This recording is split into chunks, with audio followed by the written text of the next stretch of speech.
They wanted to promote you, obviously, but you left and you went to BrightRoll, which is a tech company. And were you like the first finance hire there or one of the first? Not, yeah. They had So just hired a CFO. That's right. And then he was basically like, I need someone to help do the work. And, you know, what made you make that decision? Because it sounds like leaving Jeffries was not an easy decision, but you still decided to leave. And then also to leave Jeffries, I'm sure you could have done whatever you wanted, right? Like, so why did you choose BrightRoll and in like strategic finance specifically, I guess? yeah, a couple of things stood out to me. And back then, you didn't see at least what I remember, you didn't see too many people making this leap into like people more conventionally when it's like growth equity, private equity, or VC. Yeah. And so a couple of things, like it starts with like, why did I not want to accept the associate offer? It was hard. And don't get me wrong, like it's like when you feel rewarded for feeling like maybe I'm good at something in life, like you're just like, gosh, like, is this it? And there's an excitement to that. But it did take a toll on me personally and my relationship at the time. You can also see it change who you are in a way because, you know, like as much as that last story was like working really hard, you get impatient. It changes your personality and how you operate and think of the world. I remember, and I don't know if it's the same or different nowadays, but back then, some of the words that kind of gave me pause when they're trying to convince me, like, you could be like me and stay in this career path. One of them was like, they're like, I just took my first vacation as a VP. And I'm like, yeah, like, is that the person I want to become? And they're phenomenal people. I love them. I love who they are and like their work ethic. But you just ask yourself, like, I can see the future of what is to be. And does that resonate? And is that going back to that learning curve? Do I feel like my learning curve is, you know, like an exponential curve, or is it like a logarithm curve? And it felt candidly like a logarithm curve. Like all the things I was hacking the system, doing better, more efficient. Okay, I'm going to do that even more, but now I have analysts to scale around. And then eventually I'm going to have to start closing deals, but it just feels like more logarithmic. And so I asked for some advice from some of the folks there who came from different companies. And they said like the best learning experience you'll ever get is joining a startup.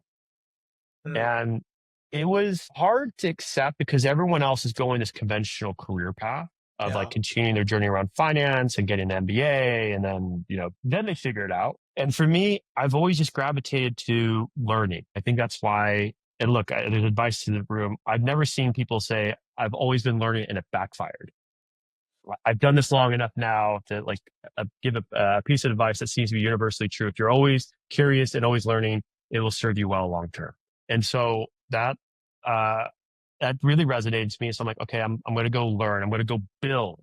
And I think you could probably appreciate this in banking. A lot of it's like I'm attached to a deal, or I'm witnessing a chapter, but it's witnessing. I'm not building something. I'm watching someone else build and rooting from the sides. And so it felt like, okay, hey, I want to go build. You know, there's an opportunity. I looked into. I narrowed down to software and ad tech, which back at the time were the two popular industries with a lot of attraction to it, and I felt like it was more like who my mindset was gravitating towards. Yeah. And I looked at the hottest ad tech companies in particular. You know, one of them was BrightRoll, which is like becoming an emerging leader in the space. And luckily enough, I didn't realize this, but the CFO actually went to business school with my MD. And I remember this. My MD actually made a personalized voicemail because my CFO showed me this. That was like, Mark's amazing. Hire him ASAP. That's like, period. Then it was like, here's why he's amazing. But like, you have to hire him. And that was what sold my CFO of like, hey, you know, Mark doesn't have experience, but like, okay, I'm going to take a bet with someone who doesn't have this perspective. And like, I really like the team. I like the idea. So it's kind of like a natural fit. I'm like, okay, I'm going to now go into building mode, which I would argue was very scary because in banking, you go through training. In startup, you're thrown in the thrust of it with an assumption that you already know what you're doing. And while there's some truth to that, there's a whole lot I did not know. And I had a very much welcome to the MBA moment of, oh, I actually don't know. I'm really good at a lot of things, but like how to manage data and like, you know, manipulate data, how to like, you know, like take very unstructured pieces of information and you start to do like back nowadays you can use data queries, but like, you know, you're getting really hacky with tools like Summit if what are the index matches, like just to be able to create mini dashboards to understand what's the data telling you. Like you're really like thinking in the throes of like, this is real. This is real. And like you need to go find the information, manage it, manipulate it, et cetera, et cetera, et cetera. So it was really, really, really awesome to do that. It was very much like everything I had thought it would be. So your MD at Jeffries, who sent this voicemail to his, classmate from business school, obviously at the same time they were trying to get you to stay to be an associate, right? But then he still put in a good word for you with this other job that is kind of competing with them. Like, was that, or you already tell them that you're going to leave regardless? So great question. So I had told them when they were like, "Hey, you need to make a decision. You're going to accept the offer." And I was like, it was like kind of this hard, like, okay, part of me is like, this feels natural. I should accept. But after talking to a lot of people, I'm like, I can't. Yeah, it's this weird feeling. I don't know if people in the call have ever felt this, which is like there's this gravity, and then you're making like this weird subconscious, like it doesn't feel congruent. Like something doesn't feel like that's the right decision for me. So I told them like I think I need to think about this more. And I like, to be honest, I know you guys need a decision. People, unfortunately, they weren't willing to wait, but they're like, totally get it. And I'm like, I think I need time off. I'm gonna like recharge because I've just been running super hard. So I took like 5 months off. I traveled to South America with some of our mutual friends. And then that's when like I just continued learning about like, hey, startup world. I've already got a conviction from the folks in banking, like go pursue it. But I was doing research on the companies, getting to know them.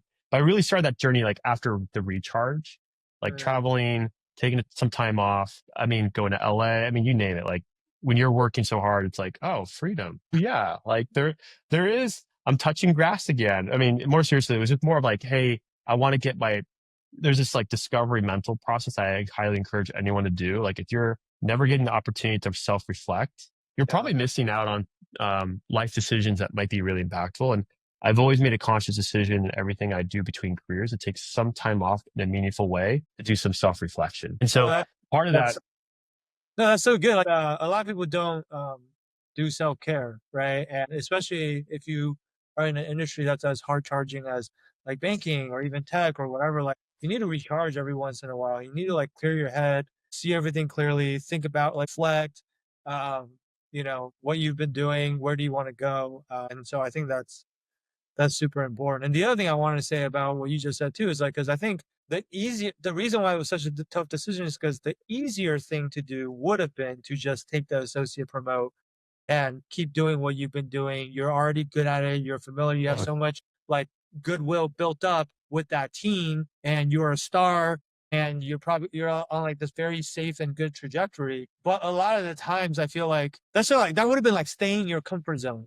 In other words, It would have, right? and it would have been hard to jump off. And I remember this quote because I was asking for advice to how to think about it. And this VP who did that was like, Mark, just ride the gravy train. And the funny thing is, and I'm friends with him still today, but he's like, just ride the gravy train. That's what I did. I haven't gotten off. And I'm like, dude, I don't, you look at it, you're like, if I accept this, I'm probably not going to get off. Like, there's not really a jumping off point.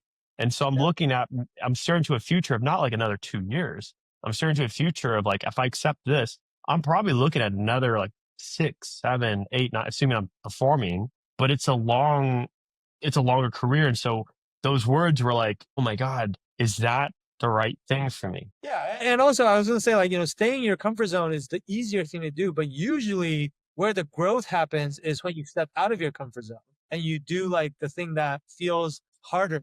It's like going to the gym is not comfortable, but that's how you get buff, right? Like, or you could just sit on the couch and eat potato chips and that's very comfortable, right? And it's just like status quo by definition is going to be comfortable, right? And so I think a lot of times, like, the point I want to talk about was just like the growth is on the other side of that discomfort. You just have to get comfortable with being uncomfortable. Like you have to lean into that sometimes. Percent. And it's also just who you are. Some people are like, I want that. I think for me, in reflection, I mean, obviously by this point, that is not who I am. I'd rather have a life that's like interesting ups and downs, and maybe it ends up not the way I wanted to, but like that's more of an interesting story than, hey, Mark played it safe, played it by the book, and then you died.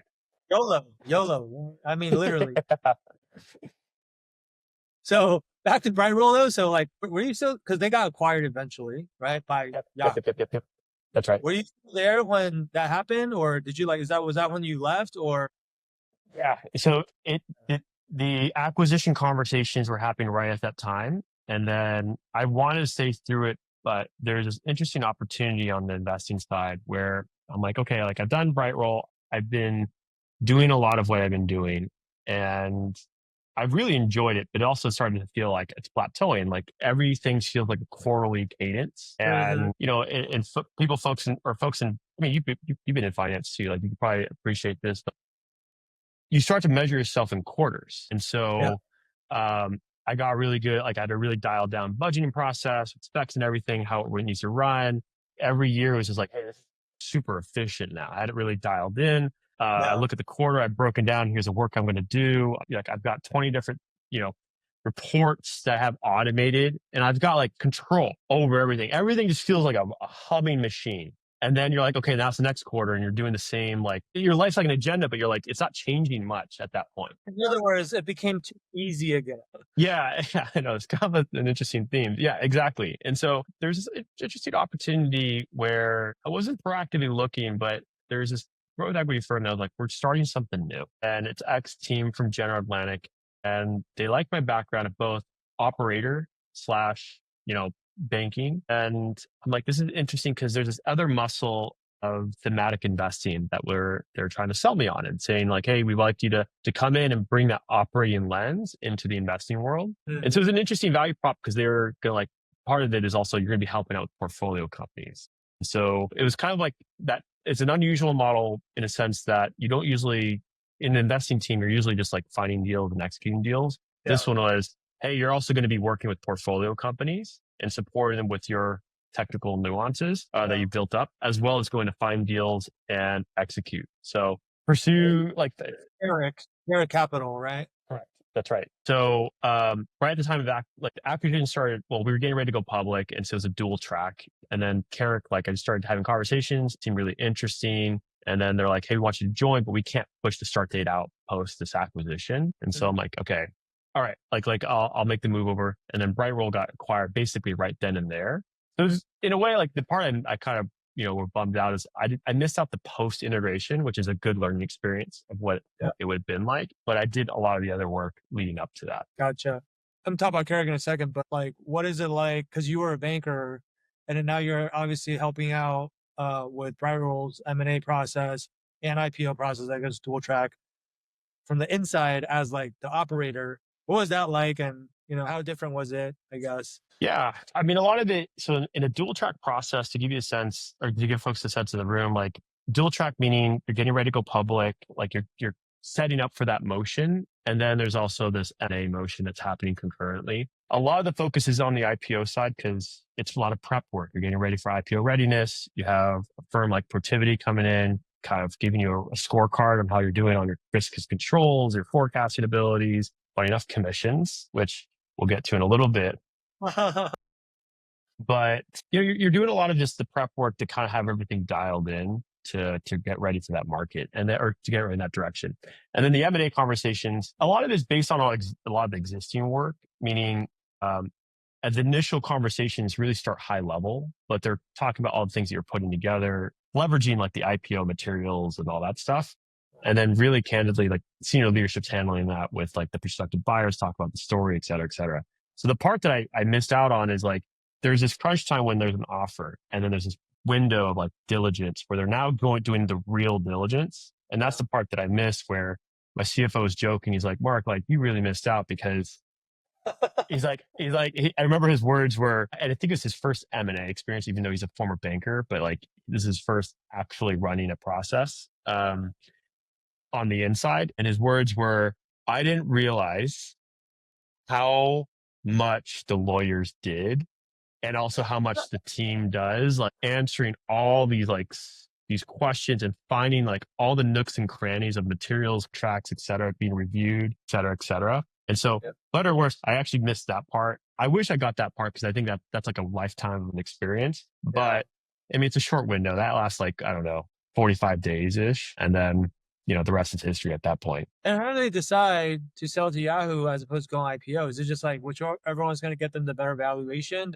Yeah, that's a great question. I'm pretty close with the CEO even to this day, and I should have asked him like, what was a driving point? If I had to speculate, ad tech, like there's something about certainty, or some people look at the public markets as like, hey, this is a good experience, like in almost like a badge of honor. I think if I had to guess, I think the leadership felt like, hey, that's cool and all, but that's not what we want. We want certainty. And someone is literally going to buy us with a cash offer at a premium that, you can roll the dice to the public markets, or you literally have a very attractive offer to exit. Everyone's happy, great exit for the investors, great exit for the leadership team and the founders. So I can imagine it's a pretty easy decision of like, yeah, like let's take the safer path of certainty and a great outcome versus rolling the dice in the public markets and going down that path. For sure. Yeah. Because I think it was sold for like what, $700 or $800 billion, $700 or $800 It was billion. That's right. It was a great, like everyone made money. It was a great outcome, especially back in the day. Multiples have since changed from that time period, but like that was a fantastic outcome for everyone. That's great. And it must feel good to be rewarded for your work too, because obviously you have stock options. And, I worked in a couple of startups that had exits, and that's always like a phenomenal feeling, because if your company exits versus doesn't exit and you're working at a startup, like pretty big difference on your compensation. Yeah, totally. Exactly. And what's cool too is, I remember back in the day, Marissa, this was a key part of Marissa, CEO of Yahoo at the time. This was a key part of her strategy. It was called Maven. She wanted a mobile like leadership offering. I forget the name of the company that they bought. There was something around analytics.